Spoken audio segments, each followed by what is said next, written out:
네 번째 주일이자 오늘부터 성탄절이 시작이 됩니다. 그래서 오늘은 이렇게 인사하며 시작하면 좋겠습니다. 우리 옆에 있는 분들하고 인사할까요? 메리 크리스마스. 예, 이렇게 인사합니다. 아주 좀 어색하고 좀 쑥스러움으로 메리 크리스마스 하는데 이번에는 이렇게 한번 인사합시다. 내가 지을 수 있는 가장 아름다운 미소를 가지고 내가 할 수 있는 가장 밝은 웃음으로 축복하면서 메리 크리스마스라고 한번 해봤으면 좋겠습니다. 자, 시작. 메리 크리스마스. 예. 메리 크리스마스. 성탄절이 돌아왔습니다. 돌아보면 어렸을 때 성탄절은 한 달 전부터 설레었던 것 같습니다. 그런데 제 자신을 돌아보면 이제 그 설레임이 다 어디 가버렸나 싶기도 합니다. 사랑하는 성도 여러분, 우리는 왜 성탄 축하 행사 이와 같은 것을 해야 할까요? 오늘 저녁에 우리는 어떤 순서들을 준비하고 어제도 남선교회 우리 일여전도회 어린아이들 막 나와서 준비하는 것을 보았습니다. 이 추운데 좀 편하게 지내지 뭘 이렇게 불편하고 우리 그런 생각이 들 수 있습니다. 왜 우리는 성탄 축하 행사를 하며 살아야 할까요? 또 하나 질문을 드려보겠습니다. 언제부턴가 우리 한국 사회 안에 성탄절 문화를 찾아볼 수 없어져 갑니다. 어디를 봐도 성탄절 계절이구나, 성탄 시즌이구나를 잘 알 수 있는 사인들이 잘 없어졌습니다. 이번에 네팔 단기 선교 갔다가 돌아올 때 쿠알라룸푸르를 거쳐서 돌아왔습니다. 격려를 했습니다. 근데 말레이시아라는 곳은 온통 무슬림들이 국교고 그런 회교도 나라입니다. 그런데 그 수도인 쿠알라룸푸르 그 공항 안에서도 성탄 캐롤은 듣지는 못했지만 그들도 성탄 사인들이 다 있었습니다. 나무도 있었고. 그런데 정작 우리나라는 언제부턴가 어디에서도 참 성탄 시즌이라는 것을 알 수 있는 사인들을 참 찾아보기 어렵습니다. 질문이 이것입니다. 우리 사회 안에 성탄절 문화를 찾아볼 수 없는 것이 왜 한국 교회의 신앙의 위기가 될 수 있을까라는 질문입니다. 이 두 가지 질문에 저는 이야기를 하고 싶어서 먼저 첫 번째 사자성어를 한번 띄워보겠습니다. 사자성어 한번 띄워주십시오. 실은 정확하게 말하면 사자성어는 아니고요. 예, 저도 크게 볼 수 있도록 화면을 한번 바꿔주시겠어요? 예, 네 글자로 이루어진 건데 실은 일사락업입니다. 일사락업. 하나 일자, 줄사자, 즐길 낙자, 일업자입니다. 무슨 뜻일까요? 제가 혼자 그냥 번역을 제가 해봤습니다. 저 줄사자, 주다라는 의미는 주는 것이기 때문에 받는 자 입장에서는 은혜이기 때문에 은혜란 뜻도 있습니다. 은혜 사자이기도 합니다. 그래서 일사, 오직 은혜로 미션, 삶의 과제들을 즐기다, 즐거워하다 이렇게 번역을 제가 그냥 해보았습니다. 오직 은혜로 나에게 주어진 삶의 과제들을 기뻐하고 즐거워하다. 일사낙업. 실은 저 일사낙업은 이렇게 쓰여집니다. 중국에 있는 소수 종족 중에 우리는 이런 민족입니다라고 고백하면서 쓴 표현입니다. 예를 들어 우리 동포가 중국에 살 때는 우리는 조선족입니다 이렇게 고백하죠. 저기 족자가 붙어야 됩니다. 일사낙업족입니다. 그런데 힌트는 일사낙업은 우리가 발음하는 한국 발음이고 저것을 중국 발음으로 했을 때 자기들이 표현하고 싶은 발음에 가장 가깝다는 겁니다. 음차를 한 겁니다. 음차. 해석할 것이 아니라 음차입니다. 힌트를 제가 드리겠습니다. 중국 발음으로 중국식으로 저것을 표현하면 이렇게 읽혀진다고 합니다. 이츠러예. 이츠러해가 아니라 이츠러예. 저 답을 적어주셨으면 제가 할 말이 없어지는데 가로를 비워주셔야지. 이츠러예가 무엇일까요? 라고 질문을 하려고 했는데 방송실에서 친절하게 여러분들이 고민에 빠지실까봐 친절하게 답도 주셨어요. 저게 이스라엘이라고 이렇게 발음한 거랍니다. 이스라엘. 중국 허난성 카이펑에 가면 우리는 유대인입니다라고 하는 사람들이 있답니다. 먼저 사진, 두 번째 사진을 보여주십시오. 중국 허난성이 어디 있는가? 여러분 저기 지도에 보면 노란 실선으로 이렇게 되어져 있는 것이 있을 겁니다. 그것이 허난성이고, 허난성의 성주는 정주, 정조우입니다. 거기 가면 대추가 작은 사과만 합니다. 얼마나 많은지. 아니 저기 가면 산 하나 없어요. 온통 평지예요. 가도 평지예요. 진짜 지루한 곳입니다. 대추가 이만한데 저기가 하남성, 그러니까 중국 발음으로 허난성입니다. 저기 동북 쪽에 거기가 카이펑입니다. 쉽게 말하면 우리나라랑 제일 가까운 데가 산동반도, 산동성이고, 산동성 바로 옆에 있는 것이 허난성입니다. 허난성 동북 쪽에 카이펑이라는 지역이 있는데 우리 발음으로 하면 개봉입니다. 개봉 지역이 있습니다. 거기에 세 번째 사진을 보여주십시오. 다음 사진. 자, 이제 저기 사진들 한번 보십시오. 예. 어느 인종을 한번 보세요. 인종이 저기 동남아 계열 같습니까? 아니면 저기 북쪽 에스키모 종족일 것 같습니까? 유럽 계열일 것 같습니까? 아니면 그냥 중국 한족처럼 보입니까? 한족처럼 보이죠? 아닌가요? 예. 얼굴 확대 조금 한번 해주시겠어요? 예. 저는 아무리 봐도 그냥 중국인이에요. 옷은 누구든지 입을 수 있다 쳐요. 일단 복식은 분명히 중국입니다. 머리도 썼고 이렇게. 저는 얼굴이 관심이 많습니다. 얼굴을 봤더니 그냥 우리가 흔히 만나는 중국 사람, 한국 사람이라 해도 그냥 그렇구나 할 수 있어요. 그렇죠? 저분들이 중국 허난성 카이펑이라는 곳에서 살아가고 있는 우리는 유대인입니다라고 고백한 사람들입니다. 수백 년 동안. 제가 얼핏 계산하니까 거의 1000년이더라고요. 1000년이 넘는 시간을 중국 카이펑이라는 지역에 살면서 우리는 이곳에 살지만 우리는 유대인입니다. 예. 스스로를 유대인으로 여기는 겁니다. 17세기 중국을 선교했던 천주교 선교사가 계셨습니다. 마테오 리치라는 분이 신부님입니다. 마테오 리치라는 그 신부님이 중국에 가서 지역을 다니다가 60세 되시는 노인분을 만났습니다. 그런데 놀랍게도 본인은 신부님이자 중국에 왔는데, 선교하러 왔는데 60세 되신 노인을 만났는데 나는 유대인입니다 라고 하더라는 거예요. 놀랬다고 합니다. 나는 유대인입니다. 그러면서 그 노인이 마테오 리치 신부님에게 무엇이라 말을 하는가 하면, 우리 유대인들은 명나라 시대 명나라 황제로부터 7개의 성을 하사를 받았습니다.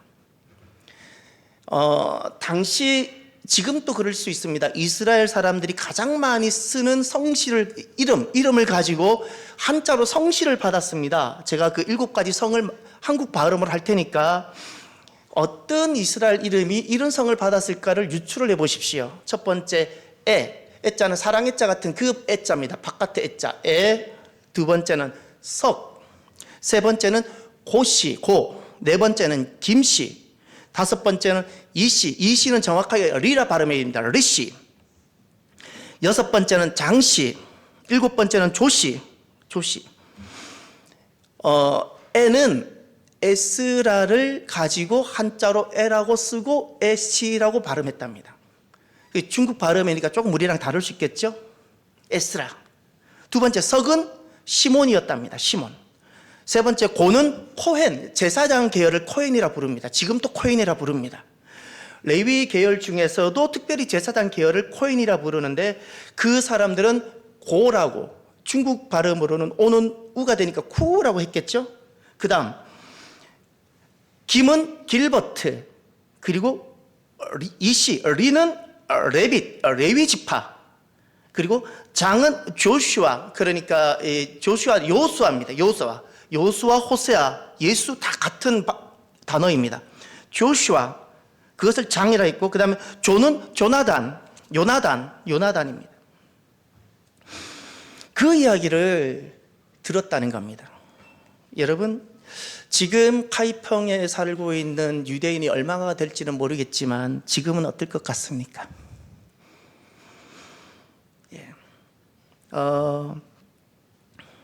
현재 카이펑에 사는 유대인들은 스스로를 유대인으로 여길까요? 중국인으로 여기고 있을까요? 어떨 것 같습니까? 명나라 시대 17세기면 우리나라 영조 시대 정도 되는데 조선 마지막 중흥기 영정조 시대 때 그때는 분명히 이스라엘 유대인이란 정체성을 가지고 중국 어느 한 지역에서 수백 년을 살아왔던 겁니다. 지금은 중국인으로 살아갑니다. 지금 또 유전자 검사를 하면 그들은 이스라엘 사람으로 나올 겁니다. 유전자 검사, DNA 검사를 딱 하면 유대인일 겁니다. 이스라엘과 인자가 같을 겁니다. 혈통은 이스라엘인데 정작 이제는 중국인으로 살아갑니다. 전에는 중국 땅에 살면서 중국 옷을 입고 중국 음식을 먹어도 유대인으로 살아갔는데 지금은 아직도 혈통은 유대인이지만 지금은 중국인이 되어서 중국인으로 살아가는 겁니다. 사랑하는 성도 여러분, 정체성은 무엇으로 결정이 될까요? 내가 어느 지역에 살면 정체성이 형성될까요? 내가 공부를 많이 하고 내가 새로운 것을 획득하면 그것이 나의 정체성을 결정할까요? 아니면 내가 어떤 독특한 그룹에 소속되고 그 소속감이 나의 정체성을 결정할까요? 놀라운 것은 정체성, 나는 누구냐라는 이 정체성은 내가 지금 살고 있는 삶으로 결정이 됩니다. 내가 지금 살고 있는 삶입니다. 나의 행동과 언어와 특별히 무의식 중에 자연스럽게 나오는 삶의 습관들, 그것이 결국 나를 보여준다는 겁니다. 나는 이런 사람이라는 겁니다. 나는 이런 사람. 나는 이런 사람. 그러면 내 삶의 열매로 나타나는 행동과 어떤 언어들과 습관들은 결국 무엇에 기초해서 나타날까요? 그것은 나에게 기준이 있는데 바로 법입니다. 한자 법을 자세히 보세요. 삼수변에 갈것자가 있습니다. 물이 가는 것이 법이라는 겁니다. 물이 흐르는 대로 가는 것이 법이라는 겁니다. 사람들은 자기만의 법들이 있고 그 법대로 결국 사람들은 행동과 결국 그 행동이 반복되어서 습관이 되고 삶이 되어지는 겁니다. 그렇게 자기는 스스로를 정체를 만들어 가는 겁니다.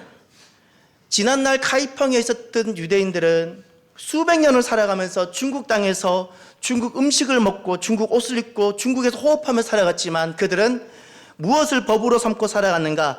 하나님의 말씀, 율법을 법으로 살고 지키며 살아갔습니다. 그래서 돼지고기 뒤쪽, 그 둔부 쪽 힘줄 이런 걸 먹지 않았다고 합니다. 그들은 그 속에서 유대 절기를 지키며 살아왔었다고 합니다. 왜냐하면 그들은 율법을, 하나님 말씀을 법으로 삼았기 때문입니다. 지금은 그런데 왜 그들은 유전자 검사하면 유대인으로 나타나지만 그런데 왜 지금은 중국인이 되었을까요? 하나님 말씀을 더 이상 법으로 여기지 않고 있다는 뜻입니다. 지금은 그들은 이제 완전히 중국인으로 동화되었습니다. 기준이 변했기 때문입니다. 더는 그들은 하나님 말씀을 기준으로 삼지 않고 기초하지 않습니다. 그 말씀에 기초한 문화가 형성되지 않는다는 겁니다. 삶이 살아가면 문화가 만들어지는데 이제 그 문화를 갖지를 못합니다. 그들은 전에 카이펑에 살면서 유대인들의 문화를, 구약의 문화를 만들며 형성해 왔는데 이제는 그것을 잃어버렸습니다. 그랬더니 세속화 도전 정도가 아니라 아예 동화되어 버리고 말았습니다. 이제 저는 또다시 처음 드렸던 질문을 드려봅니다. 왜 우리는 이렇게 시절이 바뀌고 전과는 다른 시절을 우리가 살아가는데 왜 여전히 우리는 성탄 축하 행사와 같은 것을 해야 할까요? 더구나 이 추운 날 어린 자녀들 데리고 와서 미리 연습도 시키고 왜 우리는 이런 일을 왜 해야 하지요? 그 질문에 우리는 어떤 대답을 해볼 수 있을까요? 또 하나 질문, 처음 드렸던 질문. 왜 우리가 성탄절 문화, 성탄절이라는 것이 왜 우리가 문화로 나타나야 되는지, 이것이 왜 중요하고 성탄절 이 문화가 점점 지워지는 것이 교회의 위기가 될 수 있다는 것, 왜 될 수 있는지 우리는 어떤 대답을 해볼 수 있을까요? 오늘 본문에 우리 인생의 가장 큰 전환점을 이루는 말씀이 등장합니다. 예수님이 메시아로 이 땅에 오신 말씀입니다. 예수님이 이 땅에 오신 것이 왜 내 인생의 가장 큰 전환점을 이루는 말씀일까요? 우리 인생의 기쁨과 우리 인생에 너무나도 놀라운 어떤 일들을 가져오는 것이 참 많습니다. 결혼도 포함될 수 있고 출산도 우리에게 엄청난 변화를 가져옵니다. 직장도 마찬가지입니다. 그러나 그 어떤 거하고도 비교할 수 없는 인생이 살면서 가장 큰 삶의 전환점이 왜 예수님이 메시아로 오시는 것일까요? 오늘 본문에 그 메시아에 대해서 5가지를 말씀하고 있습니다. 첫 번째, 오늘 본문에 보면 메시아는 어떤 분이신가? 1절에 그때의 가이사 아구스도가 영을 내려 이렇게 말합니다. 가이사라는 것은 케사르, 시저를 말하는 것이고 아구스도라는 것은 아우쿠스투스를 표현한 그 단어입니다. 그것을 우리는 아구스도라고 성경에 기록하고 있습니다. 시저를 말합니다. 시저. 이 지금 그때 가이사 아구스도가 영을 내렸다라고 하는 것은 예수님은 역사적 실제였다는 것을 증언하고 있는 것이고, 또 4절에 보면 이런 말씀이 나옵니다. 다윗의 집 족속이다. 나사렛 동네, 베들레헴, 다윗의 동네, 이런 표현이 나옵니다. 이것은 지난날 예언된 약속으로 오신 분이라는 겁니다. 약속된 분이었다. 세 번째, 7절에 보면 첫 아들을 낳아 사람으로 오셨다, 이렇게 말씀합니다. 예수님에 대해서, 메시아에 대해서 이렇게 말합니다. 역사적으로 실제로 계셨고 약속하신 그 예언의 성취로 오셨고 사람으로 오셨습니다 말합니다. 그럼 두 번째, 예수님이 오신 것이, 메시아가 오신 것이 왜 인생의 가장 큰 삶의 전환점일까? 왜 삶의 터닝 포인트가 될까? 10절을 보시면 온 백성에게 미칠 큰 기쁨의 좋은 소식이라고 말씀합니다. 예수님이 메시아가 이 땅에 오신 것은 온 백성 모두를 말합니다. 온 백성이라는 제외될 사람이 없습니다. 모두에게 큰 기쁨의 좋은 소식이라는 겁니다. 그 기쁨의 좋은 소식이 무엇인가? 2절을 보십시오. 11절을 보시면 너희를 위하여 구주가 나셨으니 곧 그리스도 주시니라. 예수님이, 메시아가 오신 것은 메시아 자신을 위해서, 그냥 어떤 굉장한 뛰어난 어떤 하나님이, 신이라는 분이 이 땅에 그냥 오신 것이 아니라 나를 위하여 오셨다는 겁니다. 나를 위하여 구주로 오신 겁니다. 구주로. 그래서 엄청난 삶의 전환이 일어납니다. 그러면 구주라는 개념이 어떤 것인지를 알면 우리가 왜 예수님이 우리에게 오시는 것이 엄청난 변화를 가져오는지를 알게 됩니다. 세 번째, 구주란 무엇일까? 11절에 구주란 단어가 나오는데, 이 구주라는 것은 소테르라는 헬라어입니다. 이것은 구원자, 나를 구원하실 분이란 뜻입니다. 예수님은 왜 오셨는가? 나를 구원하기 위해 오신 겁니다. 그리고 그리스도라고 그랬습니다. 기름 부음 받은 분으로 주라는 단어가 11절 끝에 나옵니다. 이 주라는 것은 주여 또는 주님, 주인, 이 개념 넘어서 가장 본질적인 주라는 의미가 무엇인가 하니 유일한 한 분이란 뜻입니다. 많은 사람들, 많은 것 중에 하나가 아닙니다. 단 한 분, 유일한 한 분이란 뜻입니다. 이것이 구주라는 의미입니다. 예수님은 나를 구원하시기 위하여 기름 부음을 받고 유일한 한 분으로 오신 겁니다. 그러면 네 번째로, 어떤 구원이기에 우리의 삶에 이런 대전환이 일어날까요? 가장 중요한 부분입니다. 도대체 메시아가 우리의 구주로, 소테르로 오셔서 도대체 어떤 구원을 베풀어 주셨기에 메시아가 온 사람들은 그런 삶의 변화와 전환이 일어날까? 구원이라고 하면 이 폭은 굉장히 넓을 수 있습니다. 질병에서 고침받아도 구원이라 말할 수 있습니다. 어떤 위기와 사고로부터 건진받는 것도 구원이라 말할 수 있습니다. 그것은 지극히 작은 지엽적인 것들입니다. 그러면 메시아가 구주로 오셔서 우리에게 베푸신 구원이라는 것은 무엇일까요? 죽음과 사망으로부터의 건짐입니다. 이 문제입니다. 이건 어떤 의사도 해결하지 못하고 어떤 뛰어난 성인도 해결하지 못했습니다. 인생의 가장 본질적인 문제인 이 죽음의 문제로부터 건지시기 위한 구주로 오신 겁니다. 그래서 죽음으로부터 구원받은 사람, 메시아가 우리에게 오셔서 우리에게 주신 구원은 질병에서의 구원이 아닙니다. 사고로부터의 구원이 아닙니다. 인생이 피할 수 없는 본질적인 죽음과 사망으로부터의 구원이기 때문에 이 죽음으로부터 구원받은 사람은 죽음에 대해서 이렇게 대합니다. 낯설긴 하지만 두렵진 않습니다. 죽음을 경험해 보지 않았기 때문에 낯설 수는 있는데 두렵지가 않습니다. 왜죠? 건짐을 받았고 새 삶을 살는 겁니다. 죽음을 이기게 됩니다. 우리가 살아가면서 두렵다라는 감정들이 있습니다. 두렵다. 그래서 때로는 지극히 작은 어떤 것들에 대한 것을 싫어하는 이유가 이 두려움 때문입니다. 우리가 감기를 두려워하는 이유는 이 감기 때문에 내게 죽음이 초래될까 두려워하는 것이기 때문에 그렇습니다. 자동차를 타고 가다가 우리 두려워하는 이유는 저 사고가 내 목숨을 앗아갈까 하는 것 때문에 두려워하는 겁니다. 그래서 실은 두렵다라는 그 감정의 가장 그 본질적으로 있는 두려움이라는 것을 작동시키는 감정의 본질은 죽음입니다. 죽음이 우리를 다 두렵게 만드는 겁니다. 그렇게 잘 사는데 두렵습니다. 그렇게 똑똑한데 두렵습니다. 그렇게 건강하고 힘이 좋은데 두렵습니다. 두려운 겁니다. 그것은 나는 아직도 죽음으로부터 건짐받아야 될 이 문제가 남아있다는 또 다른 증거가 될 수도 있기도 합니다. 우리가 구원이라는 이런 문제를 많은 사람들이 식상하게 대합니다. 늘 교회 사는 이야기, 어떤 종교적인 어떤 교리들, 그렇지 않습니다. 구원이라는 것은 진짜 사는 겁니다.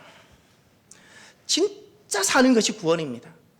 우리는 어떤 고매한 종교 이야기를 하려고 우리는 모인 것이 아닙니다. 살기 위하여 살았기 때문에 모이는 겁니다.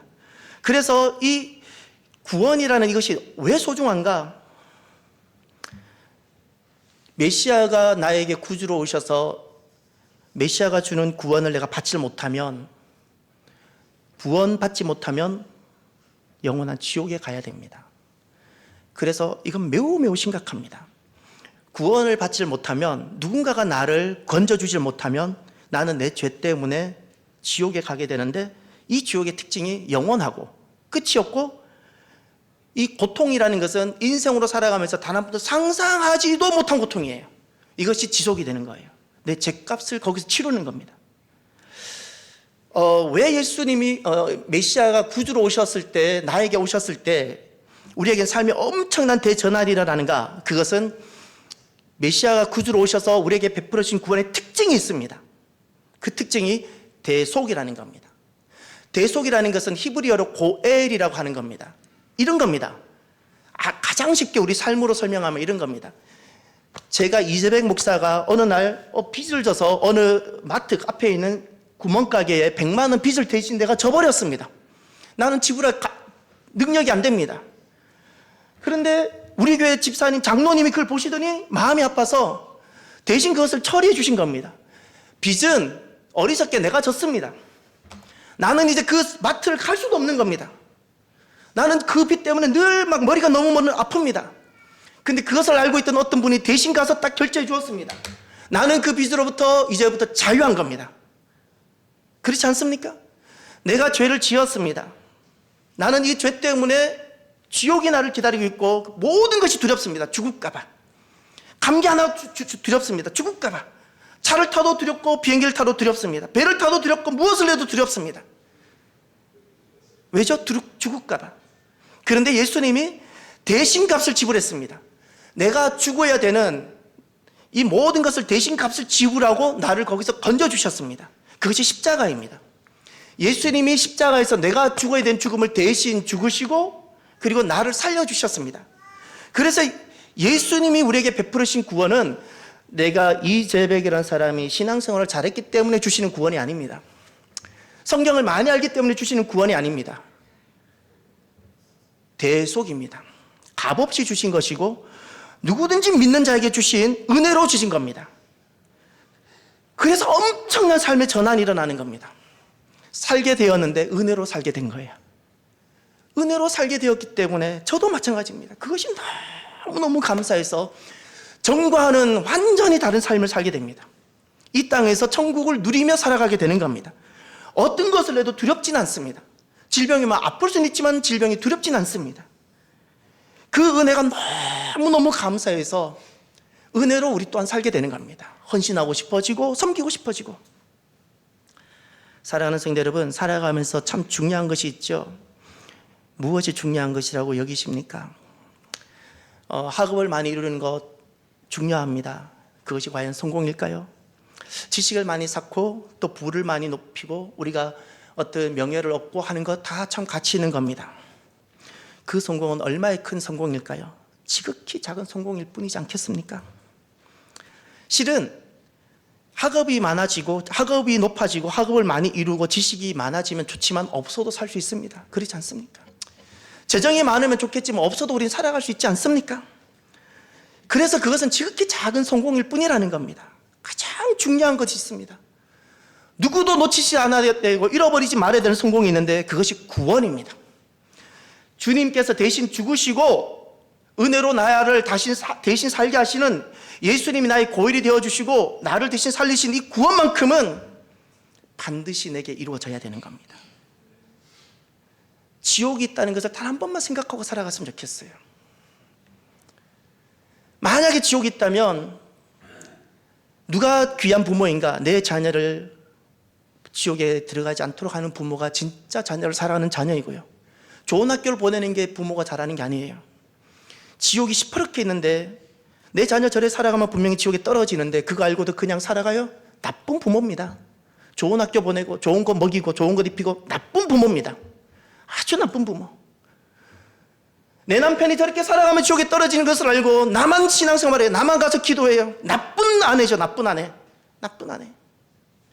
지옥이 있다는 것을 한 번만 생각하면 우리는 삶이 굉장히 많이 달라질 겁니다. 그리고 오늘 본문의 마지막 5번째 메시아에 대해서 무엇을 말씀하고 있을까요? 메시아가 우리에게 구주로 오게 되면 삶에 엄청난 삶의 전환이 일어나고 있는 것을 보여주고 있습니다.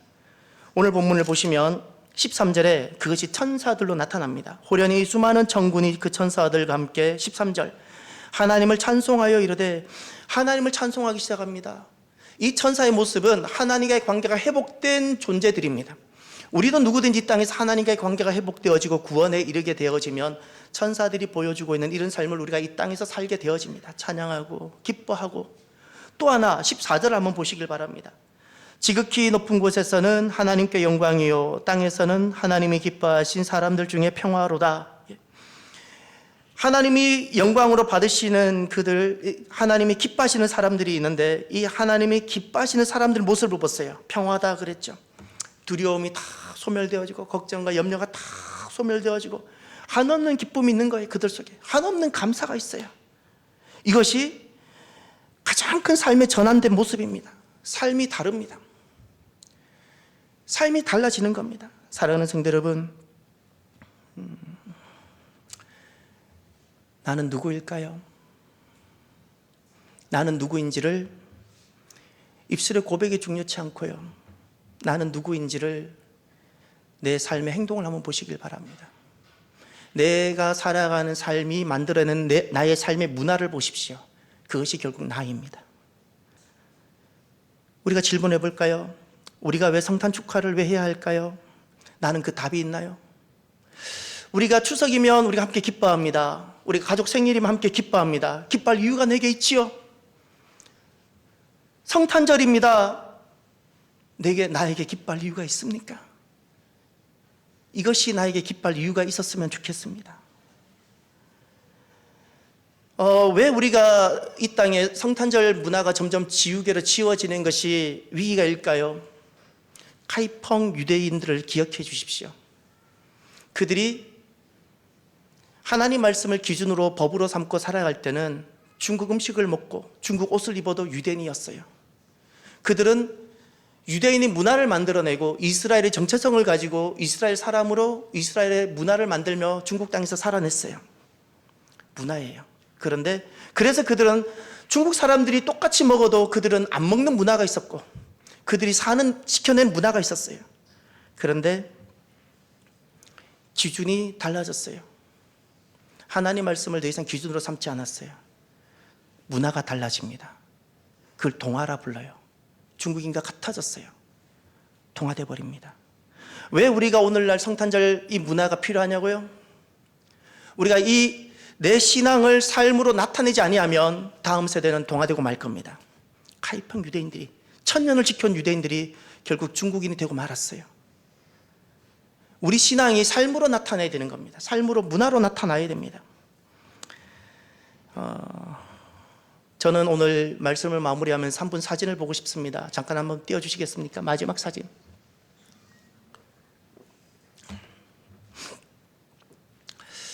저분은 제가 20여 년 목회하면서 가장 제 기억에 현재까지입니다. 가장 남는 신방하면서 만난 분입니다. 90세 중반입니다. 저분은 청력을 완전히 잃었습니다. 못 듣습니다. 못 들으니까 가족과도 대화가 안 됩니다. 가족과도 대화도 안 되는데 남을 만날 이유가 있겠습니까? 만날 이유가 없습니다. 대화를 안 되는데 가족하고는 글로서 적어서 대화를 합니다. 저 권사님은 이렇게 사시더라고요. 매일 오전 11시가 되면 바로 저 자리, 큰 찬송가, 큰 성경책 두고 내가 찬양을 부르지만 내 소리가 내게 들리지도 않는 그 찬양을 11시가 되면 하나님 앞에 예배를 드리며 본인 혼자 찬양하는 거예요. 성경을 읽는데 내가 읽는 소리가 내 귀에 들리지 않아요. 청력이 없기 때문에. 그런데도 그 시간이 되면 내가 하나님 앞에 나와 그곳에서 나 스스로 성경을 읽어 가시는 거예요. 귀가 들리지 않아서 너무 불편하시겠다 생각했는데 도리어 그렇지 않더라고요. 사람 소리 안 들리니까 하나님하고 대화하시더라고요. 권사님 진짜 말씀하셨어요. 전 어차피 사람들 소리가 안 들렸어요. 저는 목사님, 하나님하고 그냥 대화해요.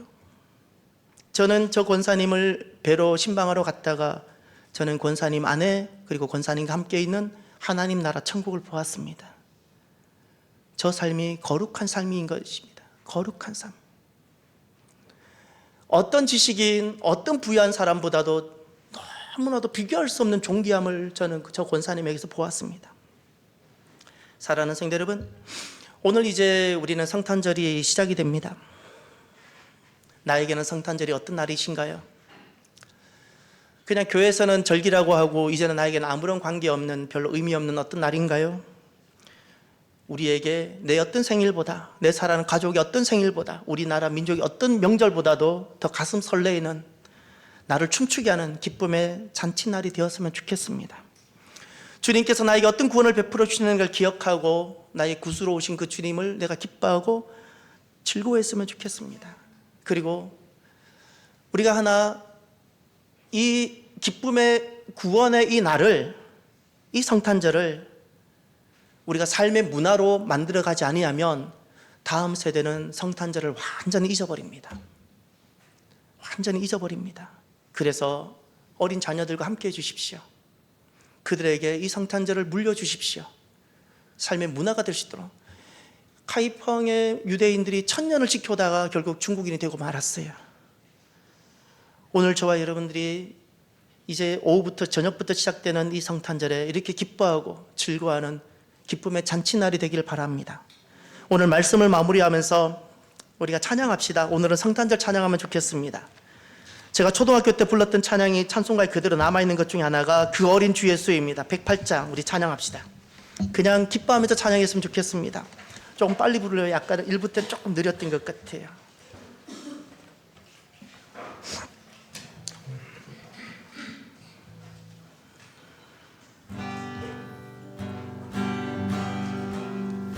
그 어린 주 예수 늘 자리 없어 그 귀하신 몸이 구유에 있네. 저 하늘 별들이 반짝이는데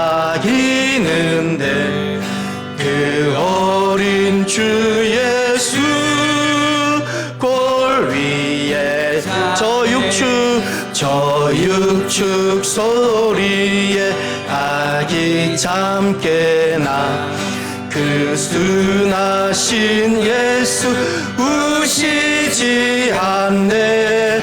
그 귀한 예수를 나 사랑하니 새날이 밝도록 함께 하소서. 주 예수 내 곁에 가까이 계셔 그 함없는 사랑 늘 베푸시고 온 세상 아기들 다 품어주사 주 품 안에 안고 살게 하소서.